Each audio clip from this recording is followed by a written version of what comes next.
muitos dentre os judeus que tinham vindo a Betânia visitar Maria, vendo o que Jesus fizera, como ressuscitara o irmão de Maria e de Marta, a Lázaro, de entre os mortos, depois que ele já estava morto há 4 dias e cheirava mal, vendo este sinal estonteante, enlouquecedor, maluco, creram nele. Outros, apesar do fenômeno inexplicável e do choque da ressurreição, trazendo as carnes podres de um homem morto há 4 dias, com tudo em estado de putrefação, para incorruptibilidade, trazê-lo saudável à existência e devolvê-lo à família e aos amigos e ao banquete e à festa, apesar de terem visto tudo isso, não creram nele. Antes, foram correndo contar para os fariseus e lhe contaram o que Jesus estava fazendo. Aqui tem esses 2 tipos de pessoas assistindo. Tem os que vieram ver por causa de Maria, por causa de alguma amiga, algum amigo, por causa de uma informação, começam a participar e creem.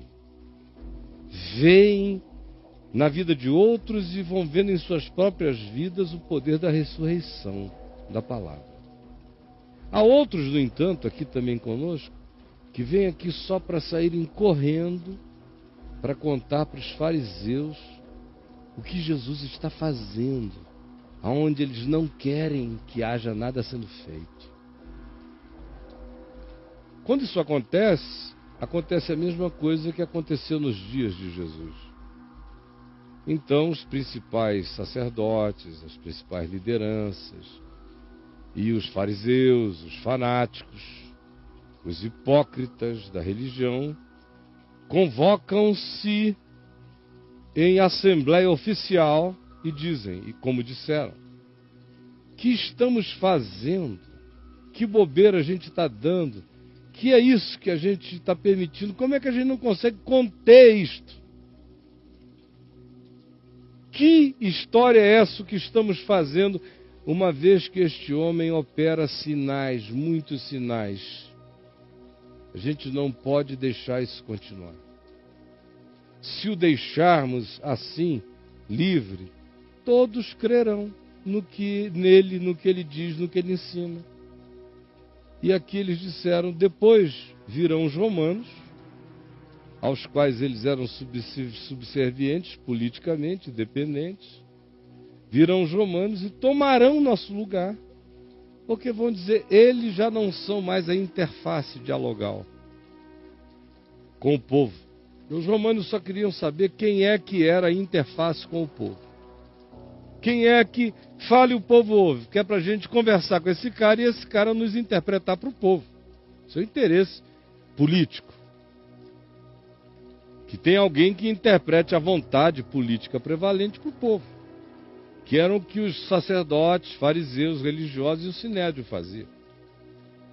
Aí eles disseram, bom, se a gente perder esse lugar de vozes e representantes oficiais do povo, e esse eixo de poder mudar espontaneamente de Jerusalém para qualquer lugar, do templo para qualquer casa, da oficialidade da nossa representação sacerdotal para o sacerdócio individual de qualquer outro ser humano, que é o que nos garante essa ascendência sobre o povo e, portanto, garante a nossa posição no lugar político que os romanos nos colocam para que a gente faça essa mediação. Se a gente perder essa interface, esse lugar representativo, significativamente os romanos virão e tirarão o nosso lugar.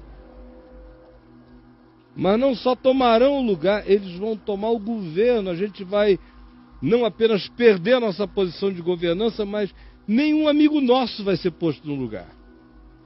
Que é para a gente ter acesso, porque eles vendo que nós já não representamos o povo, vão vir direto e vão querer fazer um eixo relacional entre eles e o povo, sem intermediação nem nossa, nem de ninguém.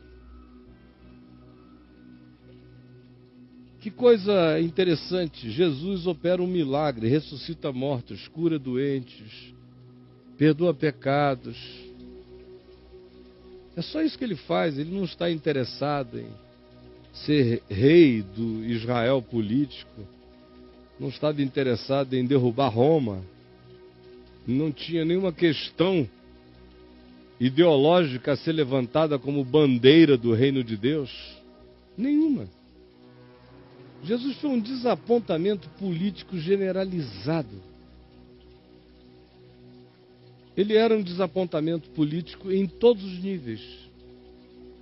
E morreu por causa de desapontamentos políticos múltiplos.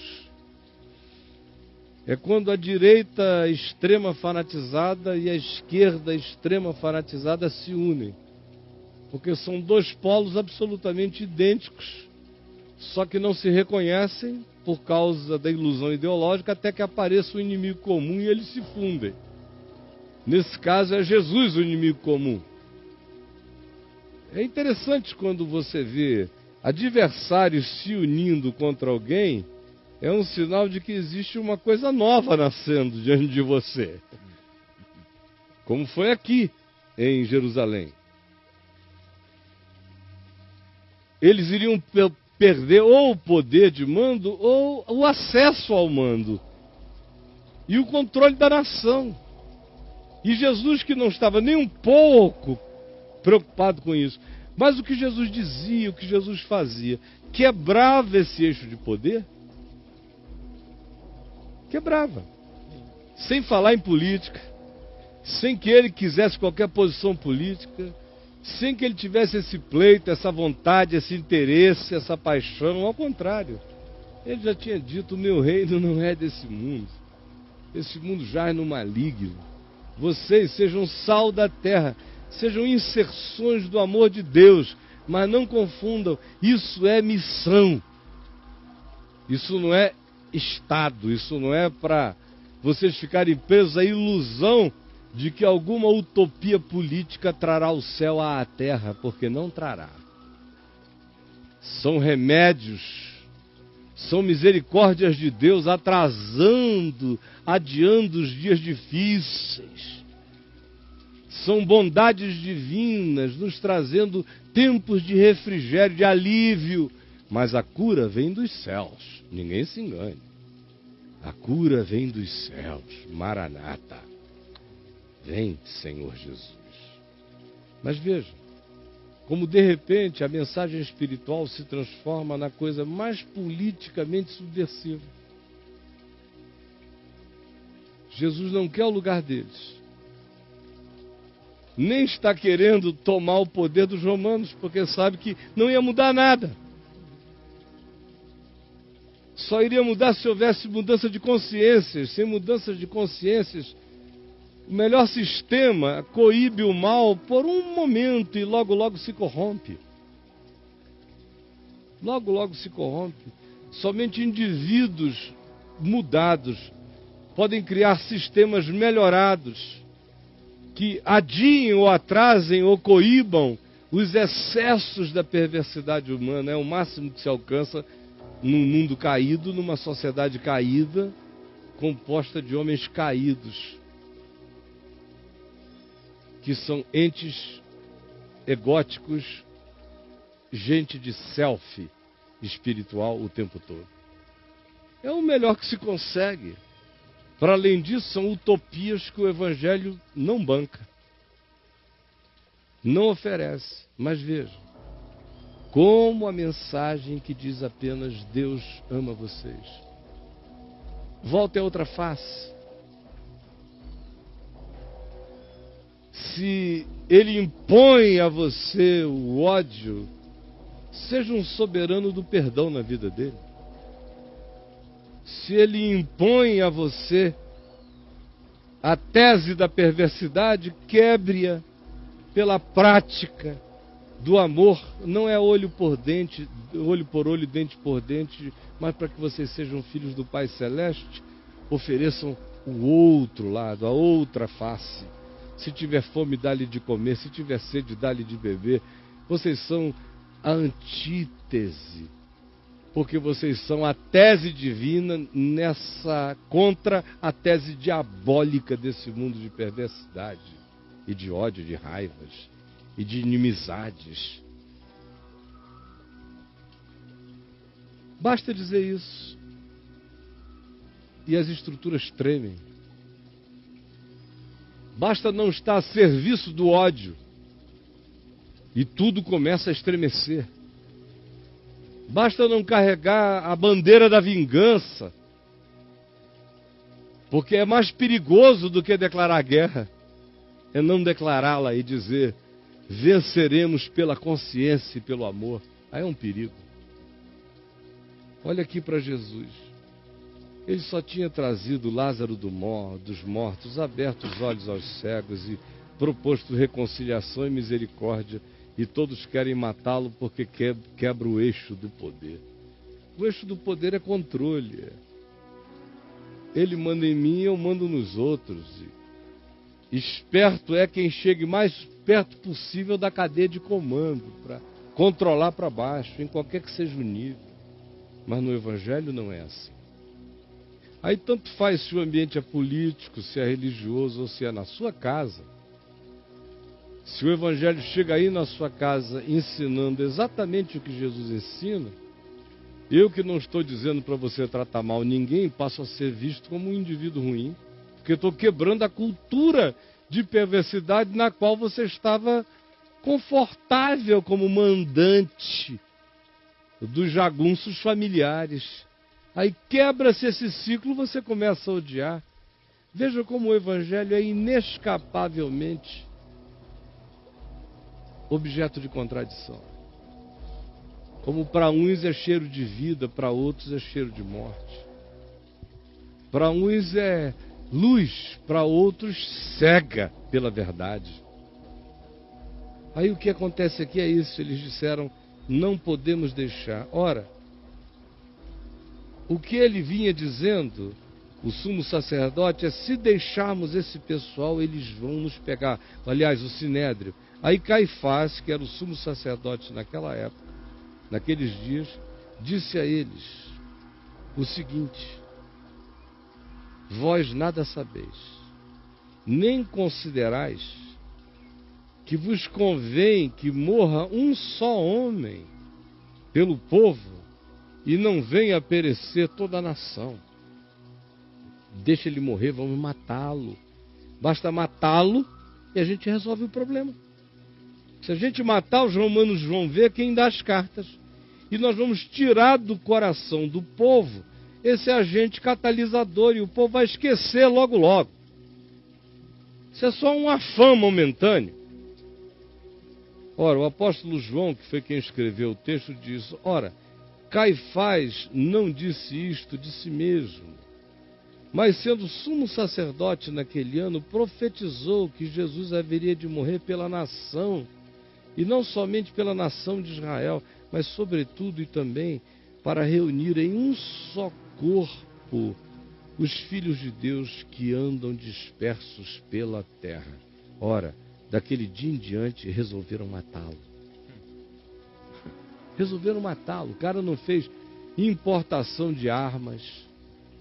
Ele não era o Iosef, Jesus Iosef, lavando dinheiro. Ele não estava tramando nenhum golpe. Mas ele conseguiu desagradar todo mundo, porque decidiu que só andaria comendo exclusivamente o que fosse vontade do Pai. O que fosse boa nova de Deus para os homens. Pronto, basta isso para você se tornar um desagrado generalizado. Porque os de extrema direita, que é esse grupo que fala aqui, queriam liquidá-lo. Os de esquerda já vinham desapontados com eles, os zelotes, desapontadíssimos. Porque eles queriam que Jesus fosse extremamente mais revolucionário e político. Jesus não era partidarista, ele não era. que ele levantasse a bandeira de 2 partidos. E ele não levantava. Então ele foi desagradando profundamente. Os sicários, que eram mais radicais ainda, que queriam uma espécie de Estado judeu ISIS radical, e estavam dispostos a qualquer coisa, porque Jesus atrapalhava, desmontava os ódios, e quem precisa produzir revolução, frequentemente precisa do ódio como combustão do processo. E Jesus vem e diz: perdoe o inimigo, desmobiliza a revolução. É desgraçado demais. Para todo lado. Para a extrema direita era um horror, para a extrema esquerda era horrível. Para os essênios lá no Mar Morto também era, porque Jesus não se alienava com eles. Continuava comendo com publicanos, com pecadores, ao invés de se separar do mundo e ficar lá em Qumran, esperando a vinda do Filho do Homem, o Rei da Justiça, e maniqueisticamente falando, separando homens de homens, o joio do trigo. Mas ao contrário, Jesus dizia: insiram-se, vocês são sal da terra, são luz do mundo, não se alienem como os lá do Mar Morto, como os essênios, que são luz da luz e sal do sal, não ajudam ninguém. Vocês têm que viver nesse mundo macabro. Aí os essênios também não gostavam, ninguém gostava. Não agradava ninguém. Sacerdotes que eram de centro-direita não gostavam, porque ele não dava ênfase no endereço do templo. Dessacerdotalizava a vida e dizia que cada pessoa podia falar com o Pai em secreto no seu quarto. Destruiu o templo de Jerusalém antes do general Tito, no ano 70, quando não deixou pedra sobre pedra que não fosse derrubada, ao dizer: Deus é Espírito. Não é nem aqui, nem em Jerusalém, o lugar onde se deve adorar é no coração. E se quiser privacidade, entre no seu quarto, feche a porta, que Deus está contigo. Acabou tudo. É o fim do mundo. Então, não podia agradar ninguém. Liberdade para o pobre pensar, decidir, escolher, agir. Gostar ou não gostar. Não podia. Pobre tem que estar sob controle. Pobre tem que estar literalmente numa bolsa. Que é para a gente levar para onde a gente quer e botar. É aqui que o pobre fica. Agora Jesus vem e abre a bolsa e solta os pobres. Cura os pobres, abre os olhos dos pobres. Educa o pobre na justiça. Diz para o cara: você está na cara de Deus, fale com ele. Você vai desmontando todas as estruturas de poder. Aí acabam-se as mediações entre os homens e os homens, representando poderes maiores, seja o de Deus, seja o de Roma, seja o que seja o poder maior. O indivíduo perde a função, que é matar aquele que o fez disfuncionar, ainda que não tenha sido nada contra a pessoa dele, só porque fazia parte de um conceito que não era de direita nem de esquerda, é do alto, como Jesus disse. Eu venho lá do alto, vós sois aqui de baixo. Só porque lá do alto fica insuportável. Só porque ele dizia: eu vos digo apenas o que eu ouvi meu pai me dizer. Aí fica insuportável. A decisão que toma é: vamos matar esse cara. Isso atrapalha os negócios da gente. Sempre foi assim, sempre será, hoje é assim. E não é de outro modo. Então não se escandalize. Como diz Pedro, como diz Paulo e como Jesus disse tantas vezes: se por fazer o bem você for tratado mal, se por pregar a simplicidade do Evangelho você for tratado como um perverso, como um demônio, se curar doentes e quiserem destruir sua vida, se afirmar o perdão dos pecados e tratarem a você como um inimigo da ordem estabelecida, se é isto que está acontecendo, não se assuste. Antes glorie-se no Pai. E regozije-se firme e forte. Porque assim trataram todas as pessoas de Deus, inclusive o Filho do Homem, antes de mim e antes de você. E o que a Escritura diz é: não se intimide, siga os passos dele. Como diz Pedro, E disse, eu aprendi com ele, porque quando ele era injuriado, ele não respondia com injúria. Quando ele era caluniado, ele não respondia com calúnia. Quando se mentia a respeito dele, ele não ficava obcecado com a resposta. Ele simplesmente escolhia o seu próprio caminho e prosseguia fazendo bem a todos. É assim que se vence o mal com o bem. Essa é a vitória do Evangelho. É quando a gente não se permite sequestrar pelo ódio de ninguém. Aí a gente se torna subversivo até a morte. Sem nenhum poder, sem nenhuma espada, sem nenhuma bandeira, sem nenhum slogan. Mas você se torna um ente absolutamente insuportável em todas as direções. Só mesmo as ovelhas que ouvem a mesma voz do bom pastor é que ousam associarem-se ao fluxo dessa direção tão antagônica ao que é proposto como ideologia do ódio todo dia. Na religião, na política, nas trocas interpessoais, nos coachings empresariais, onde vai um pisando em cima do outro para chegar primeiro. Seja onde for, se não é como o Evangelho ensina, está torto desde o início. E não pode terminar bem. Porque o que não se conclui do jeito como se começou, se o princípio e o fim não se alinham nos meios pelos quais a gente busca atingir os fins, se tudo não vem alinhado, se os fins não pré-existirem nos meios e se o princípio não for a essência do meio e a coerência do fim, não é Evangelho, não vai terminar bem, não vai produzir vida.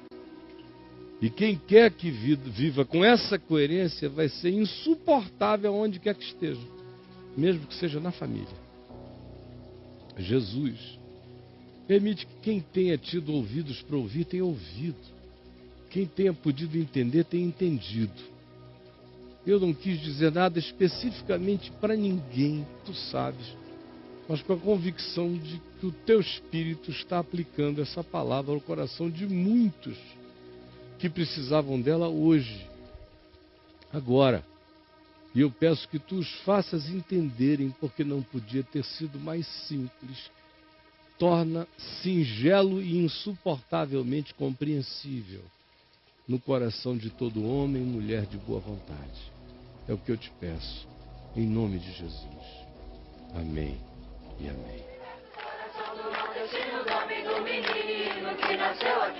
Vem Jesus transforma, muda sua história, faz ele feliz.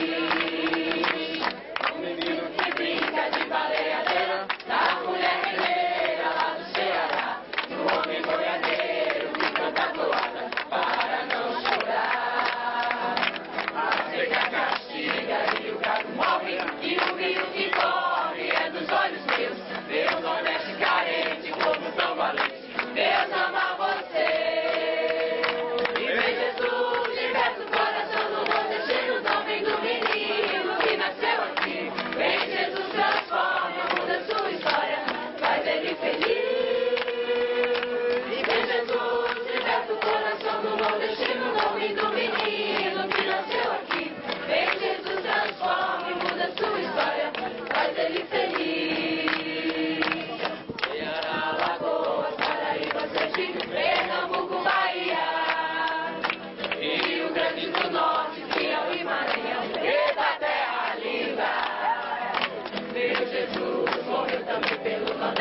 Pelo sertão, pelo agreste, pelo sanfoneiro, pelo homem de escola, homem sem vitória, pelo violeiro. Vem Jesus, liberta o coração do nordestino, do homem do menino que nasceu aqui. Vem Jesus, transforma, muda sua história, faz ele feliz. E vem Jesus, liberta o coração do nordestino, do homem do menino que nasceu aqui. Vem Jesus, transforma, muda sua história, faz ele feliz. Nordestino querido, você que me escuta, no sertão a cidade, Jesus Cristo deseja encher sua vida de felicidade. ali pelo Nordeste, pelo sertão, pelo Agreste, pelo sanfoneiro, pelo homem sem escola, homem sem vitória, pelo violeiro. E vem Jesus, liberta o coração do nordestino, do homem, do menino que nasceu aqui. Vem Jesus, transforma e muda sua história, faz ele feliz. E vem Jesus, liberta o coração do nordestino, do homem, do menino que nasceu aqui. Vem Jesus, transforma